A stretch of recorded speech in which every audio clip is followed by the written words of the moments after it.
नमस्कार दोस्तों, स्वागत है आपका आज की वीडियो में। अफगानिस्तान की सिचुएशन को ढंग से समझने के लिए हमें कहानी को शुरू से शुरू करना पड़ेगा। क्या आप जानते हैं अफगानिस्तान को कहा जाता है ग्रेवयार्ड ऑफ एम्पायर्स? क्योंकि बहुत से सुपर पावर देश अफगानिस्तान में आते जाते हैं, लेकिन हमेशा अपनी बेइज्जती कराकर ही वापस लौटते हैं। 19वीं सदी में ब्रिटिश आए थे, बड़ी ह्यूमिलिएटिंग डिफीट उन्हें सहनी पड़ी थी। 20वीं सदी में सोवियत यूनियन अफगानिस्तान में आया और वापस चला गया 9 सालों बाद, बड़ी एम्बैरेसमेंट के साथ। और 21वीं सदी में यूएस आया था अफगानिस्तान में और अब वापस जा रहा है अपनी नाक कटवाकर। ऐसा नहीं है कि अफगानिस्तान को पहले कभी कॉन्कर नहीं किया गया। इतिहास में आप पीछे जाओगे तो आपको इसके कई इंस्टेंसेस मिलेंगे। मैसेडोनियन रूलर अलेक्जेंडर ने किया था, अरब्स ने किया था, मंगोल रूलर चंगेज खान ने, मंगोल रूलर शाहजहां और औरंगजेब ने भी किया था, और सिख राजा रणजीत सिंह ने भी किया था। लेकिन ऐसा माना जाता है कि अफगान वॉरियर्स बड़ा मुश्किल बना देते हैं किसी भी फॉरेन रूलर के लिए अफगानिस्तान की एरिया को ऑक्यूपाइड रखना। लेकिन हमें इतनी एंशिएंट हिस्ट्री में जाने की जरूरत नहीं। हम शुरुआत करते हैं 1800 के टाइम से। वो समय ज्यादा रेलेवेंट है आज की सिचुएशन से। इस समय में नॉर्थ में एक बड़ा रशियन एम्पायर था और साउथ में ब्रिटिश एम्पायर था।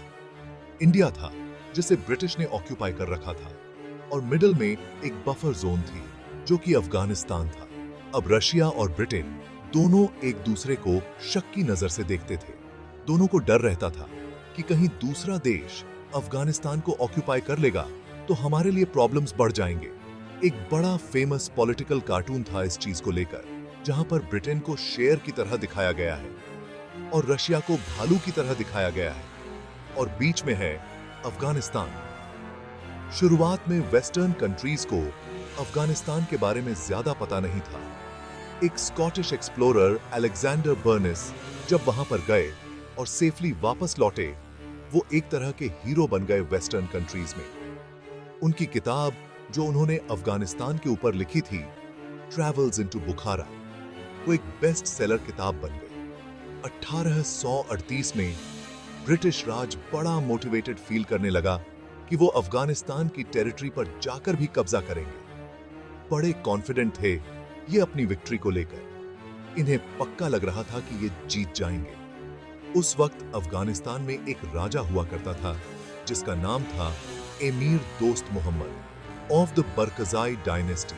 तो ब्रिटिश ने जंग छेड़ी और एमीर दोस्त मोहम्मद को कुर्सी से हटाया और अपने एक पपेट जिसका नाम था शाह शुजा, उसे कुर्सी पर बिठा दिया। अफगानिस्तान में उस वक्त कोई आर्मी नहीं थी, बल्कि हजारों छोटे छोटे आइसोलेटेड गांव थे। हर एक गांव में अपना एक चीफ होता था। वो चीफ गांव का अपने गांव के लड़कों को ले जाता था लड़ाई करने के लिए एमिर के फेवर में, और एमिर कुछ पैसे देते थे चीफ को।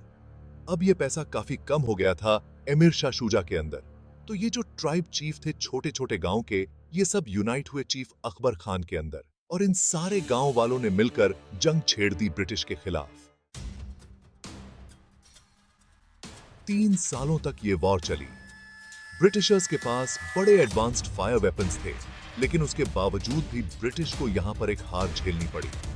शाह शुजा का मर्डर कर दिया गया और दोस्त मोहम्मद को वापस कुर्सी पर बिठा दिया गया। इस लड़ाई को कहा जाता है फर्स्ट एंग्लो अफगान वॉर। इसके बाद एक सेकेंड एंग्लो अफगान वॉर हुई। 1837 में ब्रिटिश ने दोबारा से अटैक किया अफगानिस्तान के ऊपर। इस बार ब्रिटिश ने जंग जीती, अफगानिस्तान का कुछ एरिया ऑक्यूपाई किया, लेकिन उनका इरादा नहीं था पूरे अफगानिस्तान में सेटल होने का। उन्होंने एक नए एमीर को सपोर्ट किया जिसका नाम था अब्दुर रहमान, जिसे बाद में आयरन एमीर करके भी बुलाया जाता है। ब्रिटिश ने मोस्टली अफगानिस्तान में इंटरनल रूल रहने दिया, क्योंकि ये जो बफर जोन थी रशियन एम्पायर के साथ, वो बस अपना इन्फ्लुएंस जमाना चाहते थे, उस पर फ्रेंडली रिलेशंस बनाना चाहते थे। तो स्टेबिलिटी मेंटेन रही अफगानिस्तान के अंदर है। 1883 में एक इंटरनेशनल बॉर्डर बनाया गया अफगानिस्तान और ब्रिटिश इंडिया के बीच में। जिसे डुरांड लाइन करके बुलाया जाता है।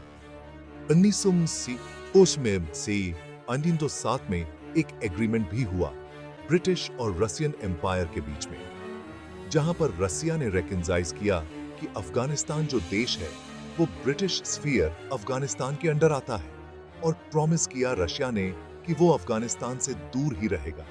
इसी समय के राउंड 1918 में कम्युनिस्ट रेवोल्यूशन होती है रशिया में और लेनिन का राज आता है। इसका बाद में इन्फ्लुएंस भी पड़ता है अफगानिस्तान पर। कैसे, आगे वीडियो में बताऊंगा। आगे वीडियो में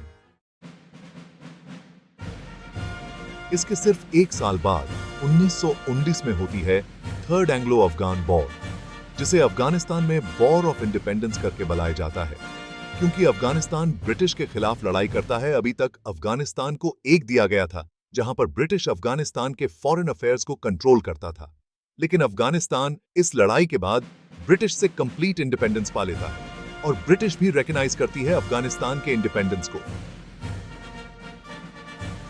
अफगानिस्तान में इस वक्त के राजा एमिर अमनुल्लाह खान थे, जिन्होंने ब्रिटिश के खिलाफ ये जंग जीती थी। हमारी काफी में काफी इंपॉर्टेंट किरदार हैं आगे। कुछ लोग मानते हैं कि ब्रिटिश ने ये जंग जानबूझकर स्ट्रेटेजिक रीजन से हारी, ताकि जो डुरांड लाइन है वो एक क्लियर कट बॉर्डर बन जाए ब्रिटिश इंडिया के बीच में और अफगानिस्तान के बीच में। एक्चुअली आज के दिन तक ये डुरांड लाइन बॉर्डर है अफगानिस्तान और पाकिस्तान के बीच का। इन सब में जो कॉजेज और कंसर्न्स थे वो काफी सिमिलर रहे हैं। सिमिलर एक्सक्यूजेस दिए हैं इन सुपर पावर्स में कि वो क्यों इन्वेड कर रहे हैं अफगानिस्तान को। बेसिक एक्सक्यूज ये दिया जाता है कि ये लोग जो वहां पर रहते हैं ये जंगली लोग हैं, हम सिविलाइज्ड लोग वहां पर आएंगे, इन्हें सिखाएंगे कि किस तरह से रहना चाहिए, जिंदगी जीनी चाहिए, किस तरह से गवर्नेंस करनी चाहिए। इन सारी सुपर पावर कंट्रीज का, अपने जमाने की सुपर पावर कंट्रीज का कहीं ना कहीं अपना सेल्फिश इंटरेस्ट और जियोपॉलिटिकल रीजन रहा है अफगानिस्तान को इन्वेड करने के पीछे। अपनी कहानी में आगे बढ़ते हैं। अमानुल्लाह खान जो थे ये बहुत ही लिबरल और प्रोग्रेसिव आदमी थे। 1900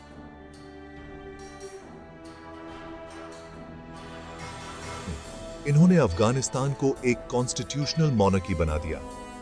यह एक राजा कहलाए जाने लगे और अफगानिस्तान बन गया किंगडम ऑफ अफगानिस्तान। मैं इन्हें लिबरल और प्रोग्रेसिव क्यों कह रहा हूं? क्योंकि इन्होंने अपनी डायनेस्टी का एक बड़ा ट्रेडिशन तोड़ा, एक औरत से शादी करके। इनसे पहले जितने भी लोग आए थे सब मल्टीपल औरतों से शादियां करते थे। इन्होंने सिर्फ एक औरत से शादी करी जिनसे एक प्यार करते थे। एक लव मैरिज थी। इनकी वाइफ थी सोराया तर्जी, जिन्हें क्वीन का दर्जा दिया गया 1900 में, जिसमें और ये औरतों के लिए अफगानिस्तान में एक नई तरह की रेवोल्यूशन लाई। इन राजा रानी ने मिलकर पॉलिगमी के अगेंस्ट कैंपेनिंग करी, लड़कियों के लिए स्कूल्स खुलवाए, इक्वल राइट्स फॉर वुमेन की डिमांड करी, औरतों को राइट दिलवाया डिवोर्स करने का, और साथ ही साथ सेक्युलर कोर्ट्स और सेक्युलर एजुकेशन को भी पुश किया। जो स्ट्रिक्ट ड्रेस कोड्स होते थे औरतों के लिए अफगानिस्तान में, उन्हें भी हटाया गया। इनफैक्ट सोराया ने एक पब्लिक स्पीच देते वक्त जनता के सामने अपने हिजाब को फाड़ दिया, ये कहते हुए कि इस्लाम में कहीं नहीं लिखा कि औरतों को अपनी पूरी बॉडीज को कवर करना चाहिए। किसी भी स्पेशल टाइप की कवरिंग की कोई जरूरत नहीं है। लेकिन जैसा मैंने आपको राजा राममोहन रॉय वाले एपिसोड में बताया था दोस्तों, जब भी ऐसा कोई सोशल रिफॉर्म लाने की कोशिश करी जाती है किसी के द्वारा, इस सारे धर्म के जो कट्टरवादी लोग होते हैं तलवार लेकर खड़े हो जाते हैं। राजा राममोहन रॉय ने जब सती एबॉलिश करने की कोशिश करी थी, उनके खिलाफ धर्म के ठेकेदार खड़े हो गए थे। तो ऐसा ही अफगानिस्तान में भी हुआ। ये धर्म के ठेकेदारों ने कहा कि इस्लाम खतरे में है। 1903 में राजा के खिलाफ एक रिबेलियन हुई। 1934 में एक और रिबेलियन हुई। दोनों रिबेलियंस को क्रश कर दिया गया। लेकिन 1919 में फाइनली रिबेलियन सक्सेसफुल हुई। जो ये राजा और रानी थे, ये दोनों भाग गए। ब्रिटिश इंडिया में उस वक्त इंडिया अभी भी ब्रिटिश राज के अंडर था। 1929 में बॉम्बे में इनकी एक नई बेटी पैदा हुई। इन्होंने अपनी बेटी का नाम इंडिया रखा, प्रिंसेस इंडिया। आज के दिन 92 ईयर्स की हैं। इंडिया के बाद ये रोम चले गए थे रहने के लिए और आज के दिन तक प्रिंसेस इंडिया रोम में ही रहती हैं। कुछ लोगों का मानना है कि ब्रिटिश इतनी खुश नहीं थी कि अफगानिस्तान को इतना प्रॉस्पर करते हुए देख तो उन्होंने सीक्रेटली जो रानी की मॉफ्ट फोटोज थी उन्हें सर्कुलेट किया था जनता को भड़काने के लिए, अमनुल्ला और सुराया के खिलाफ। लेकिन जिस एक्सट्रीमिस्ट ने जिखेली अमनुल्ला की उसे भी ओवरथ्रो कर दिया गया। 1 साल के अंडर में ब्रिटिश ने इसमें मदद भी करी। पहले नादिर शाह बने नए राजा अफगानिस्तान के और 1933 में उनके बेटे जाहिर शाह बने देश के नए राजा। अगले 40 साल के लिए 40 साल तक इन्होंने जबरदस्त मॉडर्नाइजेशन करी अफगानिस्तान में। फॉरेन रिलेशंस भी एस्टैब्लिश किए बाकी देशों के साथ। 1947 में जब इंडिया और पाकिस्तान को आजादी मिली ब्रिटिश से, जो डुरैंड लाइन थी पाकिस्तान और अफगानिस्तान के बीच में, उसे परमानेंट बॉर्डर बना दिया गया। अफगानिस्तान इससे खुश नहीं था। अफगानिस्तान को और भी एरिया चाहिए था पाकिस्तान के अंदर, और इसके पीछे रीजन ये था कि मेजॉरिटी अफगानिस्तान में जो लोग हैं एथनिसिटी हैं उनकी पश्तून्स 38% के अराउंड हैं, और पाकिस्तान के खैबर पख्तूनख्वा डिस्ट्रिक्ट में जो लोग रहते हैं वहां पर भी एक इक्वल नंबर पश्तून्स देखने को मिलते हैं। इसी रीजन से अफगानिस्तान ने पाकिस्तान के अंदर सेपरेटिस्ट मूवमेंट्स को सपोर्ट किया। स्पेशली इनके राजा जाहिर शाह के जो प्राइम मिनिस्टर थे दाऊद खान, उन्होंने इस चीज को ज्यादा सपोर्ट किया था। दाऊद खान जाहिर शाह के एक्चुअली में कजन थे, लेकिन इस रीजन की वजह से पाकिस्तान ने अपने बॉर्डर्स बंद कर दिया अफगानिस्तान के साथ। इसकी वजह से दोनों के बीच में ट्रेड बंद हो गई। तो जाहिर शाह ने अपने प्राइम मिनिस्टर दाऊद खान को रिजाइन करवा दिया 1967 में।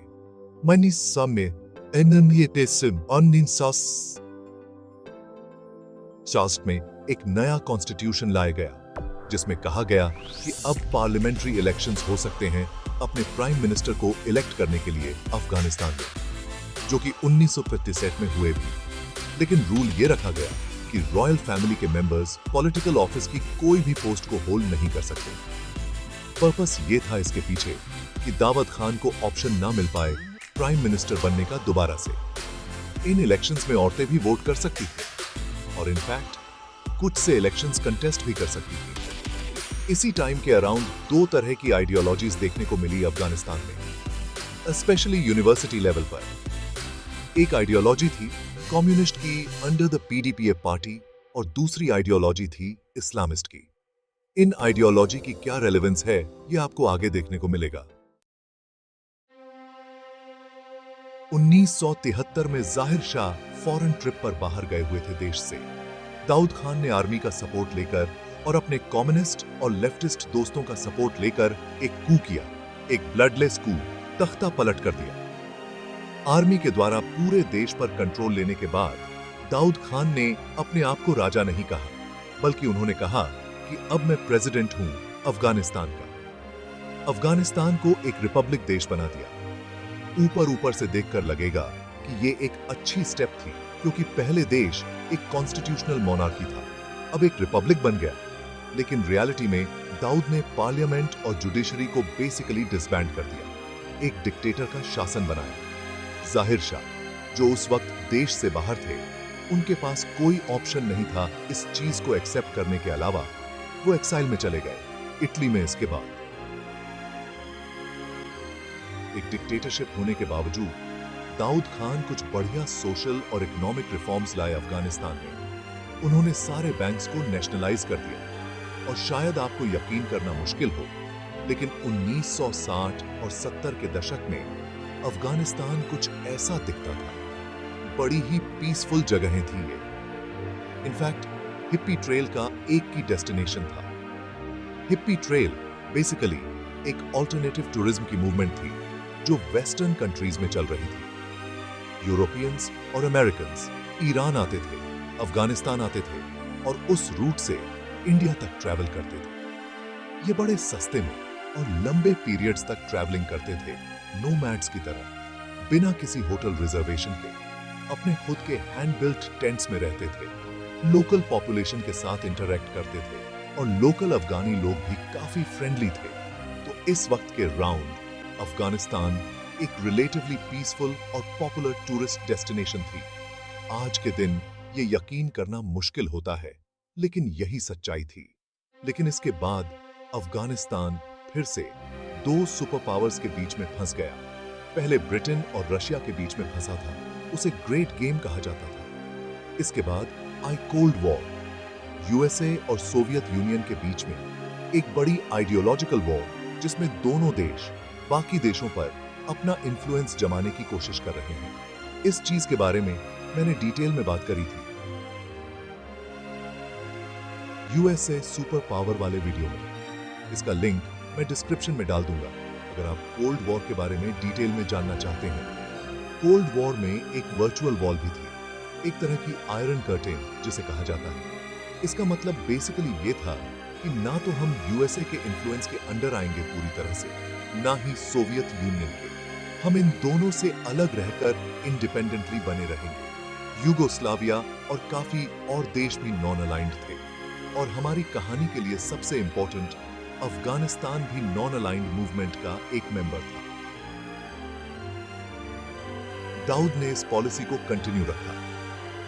जाहिर शाह के राज के अंडर जब दाऊद खान प्रधानमंत्री थे, तो उन्होंने सोवियत यूनियन का सपोर्ट लिया था अपने अफगानिस्तान देश को मॉडर्नाइज करने के लिए। लेकिन जब ये कोल्ड वॉर शुरू हुई, इसके बाद तक आते आते उन्होंने अब सोचा कि हम सोवियत पर सिर्फ डिपेंडेंट नहीं रहना चाहते, हम एक इंडिपेंडेंट कंट्री बनना चाहते हैं इन दोनों देशों से अलग।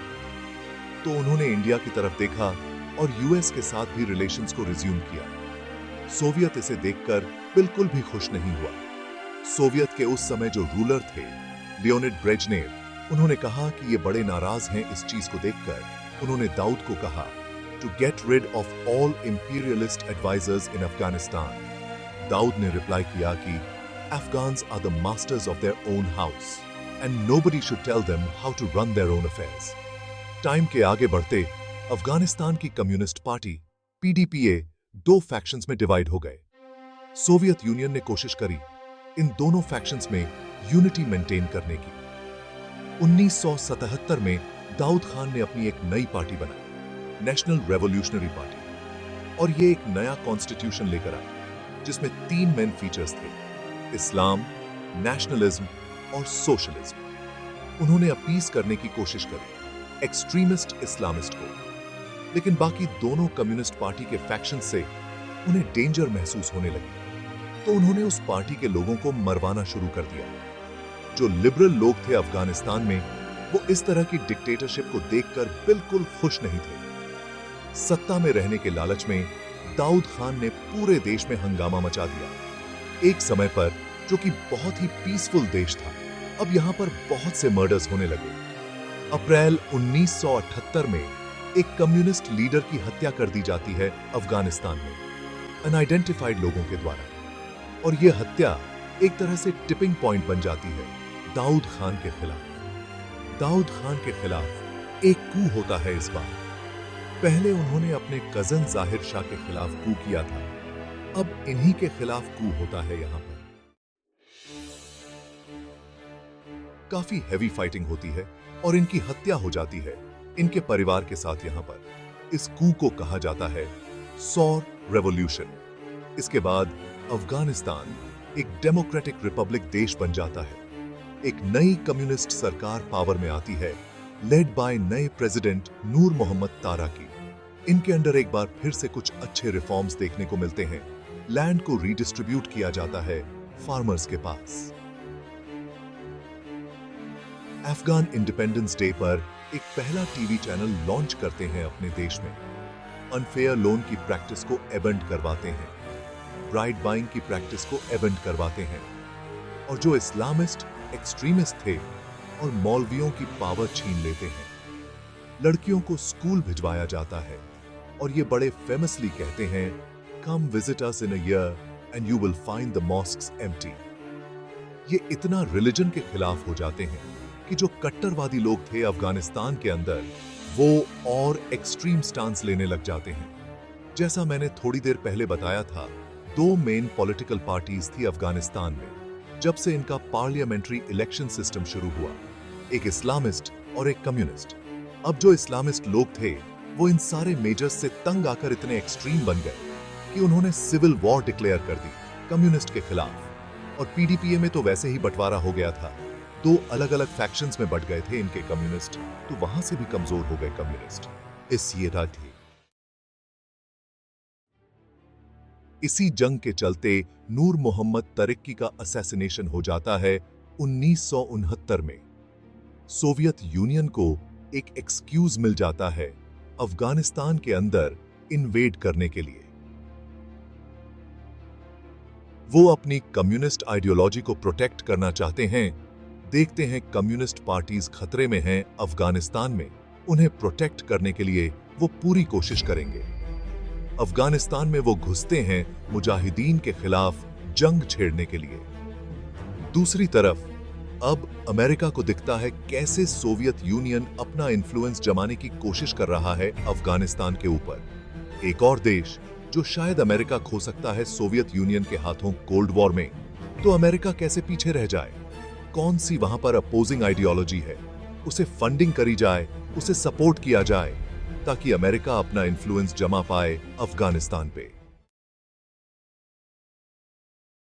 तो उस वक्त कम्युनिस्ट के खिलाफ अपोजिंग आइडियोलॉजी थी इस्लामिस्ट और मुजाहिदीन की। अमेरिका इन्हें फंडिंग देता है, इन्हें पीछे से सपोर्ट करता है। अब इन सब के बीच तालिबान का कहां जंग होता है, ओसामा बिन कहां से निकल कर आता है, और कैसे अमेरिका की इन्वॉल्वमेंट अफगानिस्तान में और बढ़ती चली जाती है अगले 20 सालों के लिए। इसकी बात करते हैं दोस्तों नेक्स्ट एपिसोड में, क्योंकि आज के लिए बहुत सारी इंफॉर्मेशन हो गई है। मुझे लगता है इस कहानी को यहीं से ही कंटिन्यू करके मैं नेक्स्ट एपिसोड में तालिबान पर फोकस करना चाहूंगा। उम्मीद करता हूं वीडियो आपको इंफॉर्मेटिव लगा होगा। नीचे कमेंट्स में लिखकर बताएं कैसा लगा।